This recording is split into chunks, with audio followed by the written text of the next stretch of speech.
I want to talk to you about my Coke days and the journey that they've taken me on. Imagine standing in front of a room full of suits in your corporate job when you have a nosebleed. It's not quite what you're thinking. Spots. It all began with spots. Adult acne that came back with a cheek-covering vengeance when I was in my 30s. I thought I was beyond the spot stage in life, and I was embarrassed by their angry red bumpiness. And I got really, really good at covering them up. I'd had acne in my 20s, and I'd been prescribed the anti-acne meds retinoid. Anyone heard of it or know someone who's taken it? Then you'll know the side effects are pretty full on. Cracked lips, bloodshot eyes, hot flushes, aching tendons, nosebleeds. I had them all. So at 34, when I just started this big, fancy new job at the Coca-Cola company, and my acne came back, and my dermatologist said, "I'm really sorry, but you need to go back on the retinoid," I was gutted. And I spent the first 6 months in my big, fancy new job looking like I had had absolutely no sleep. My eyes were really, really red and bloodshot. My lips were cracked and split like I'd got windburn. And I lived with the ever-present threat of being stood in a room, in front of a room full of people when I would have a nosebleed. And it was around this time that I was introduced to a nutritional therapist. And she helped me to get under the skin, quite literally, of what was going on. And it turned out I was allergic to cow's milk. And for years, I'd had an aversion to the stuff. If you poured me a glass of cold milk, it would just make me shudder. I hated yogurts and fresh cream. Didn't even really like milk chocolate, which was weird, right? And at school, they used to give us this thing called cheese flan, which was just like, oh. And if you're posh, it's called quiche, right? And later in life, I always had my latte extra short, extra hot, and I didn't ever really like the taste of the milk. I liked the coffee, and it never occurred to me to drink it black, like, duh. And this is way before nut milks were trendy. And it's kind of crazy that my body was sending me a signal, quite an obvious signal. There was something it didn't like. I didn't hear the signal. So it shouted a bit louder and literally started to eliminate the stuff it didn't like through my face.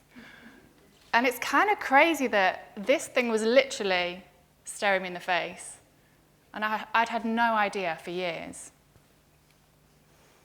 And that was the first step, the very first step in learning to trust my gut, to listen to my body. Do you listen to what your body tells you? I call it dietary gold dust now with my nutrition clients when they get such clear signals, such clear and obvious signals about something their body does and doesn't like. Do you trust your gut? Your guts are amazingly intelligent. They're home to 100 million neurons, 100 million. That's as many as in your spinal column. And 40 neurotransmitters, same number as in your brain. And they are the powerhouse of your immunity. 85% of your immunity is in your gut wall. And a whopping 90% of your serotonin. 90%. And serotonin is the thing that's linked to happiness, to joy, to sex, to sleeping, like all the good things in life, right? So think about that. Neurons, neurotransmitters, immunity, serotonin. If something's not right in your gut, it has a massive impact elsewhere. And there's a hotline from your brain to your guts called the vagus nerve. And it's the longest of the cranial nerves. And vagus means to wander, because it connects the brain, the heart, the lungs, the liver, the pancreas, and your guts. And the vagus nerve sends like electronic impulses from your guts to your brain. They're called action potentials. I love that, action potentials. Your guts literally speak to your brain along something called the gut-brain axis. Your gut instinct is real. I was definitely listening to my gut the day that I boarded a long-haul flight back from Melbourne to London. I bought a book at the airport, and it was by Australian author and journalist Sarah Wilson. And the book is called I Quit Sugar. It's kind of ironic, given my day job.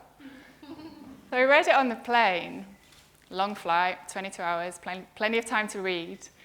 And in the small print at the back, it said that Sarah was a graduate of the Institute for Integrative Nutrition. And by the time I got back to Heathrow, I decided to enroll. So as I came through the airport, been through passport control, picked up my bags, and I'm kind of fighting my way through the thousands of people at Heathrow arrivals. And Nick, my husband, was coming to pick me up. I hadn't seen him for a couple of weeks, really excited to kind of catch up with him and just, see him again. And as I'm kind of fighting through the throng in the arrivals hall, I can see him in the distance. I can see his kind of head in the distance. And I'm going, Nick, I'm going to study nutrition. And he's like, what? Did you have a good flight? That was number 2. So I went back to work at Coke the next day, Coke HQ in London, and I started this crazy parallel universe of my day job was to look after Coke advertising and marketing for 12 countries, all across Europe and the Nordics. I looked after the FIFA World Cup, big sporting gigs, crazy. And in the evenings, weekends, on my commutes, studying nutrition. My brain was mightily challenged. It was madness. But on the plus side, I do know sugar from all angles. And I knew in my guts, in my heart, that my job was to help busy women and men to feel gloriously well, to feel happy and healthy in their bodies, to get out of that cycle of feeling like, ugh, and just to feel like really good instead. Because when we feel really good, I firmly believe that's when we accomplish amazing things. And for me, amazing means the things we want to do, the things we feel we were born to do, the dreams that I'd love to do that things, the things we often put off because we might be a bit scared or stuck, or we're just too tired. So I've seen firsthand what happens when we listen to something in the body that needs attention. And when we listen and respond to that and we give that thing in our body that says it needs some attention, it has such a positive impact on first our body, then our brain, and then little by little on the rest of our life. And that's exactly what happened to me. So picture this. I'm about to make the crazy decision, the huge decision, to leave a career that I'd spent 20 years building, that I was really, really good at, to leap into something that was about trusting my gut. And that is a step I would never have taken had I still been under the influence of cow's milk and that slightly addictive white powder called sugar. And people ask me, so why? Why did you trust your gut? Your gut never lies. Ask yourself honestly, has your gut ever let you down? Logic might, been influenced by what other people think, or by money, or by what's easiest. Those things might. But your gut instinct only has your best interests at heart. It's the same with food. Your body instinctively knows what's right for it. However, we all have this inner critic, the mean bitch, as I call her. And she's the one that says things like, you could never give up sugar. You're addicted. You've got to have a donut at 3. Or she goes, coffee, you've got to have it just to get going in the morning. You need wine just to relax. Does she sound vaguely familiar? So we give our mean bitch the flick and we listen to what our body tells us, you'll find she can look after herself pretty well. So people say to me, all right, get it, how? How do I trust my gut? And on this crazy transition that I've been on, from Coca-Cola to the world of nutrition coaching, I've learned 3 things. And number 1 is listen. Your gut instinct mainly speaks in the quiet moments. For me, it's when I'm out walking, or if I sit outside a cafe and just kind of watch the world go by and daydream. Gut instinct mainly whispers. And the same idea, the same thought will pop up again and again and again until it's been heard. Listen. Number 2, take one step forwards to what your gut instinct is telling you. When I bought that book at the airport, did I buy it thinking, right, buy the book, read the book, go to nutrition school, give up your day job, do your own thing? God, no. I just bought the book. And then I read the book, and I liked the book, and I studied, and I listened to the women around me and what was bugging them. I told them about my plans and literally took one step after another.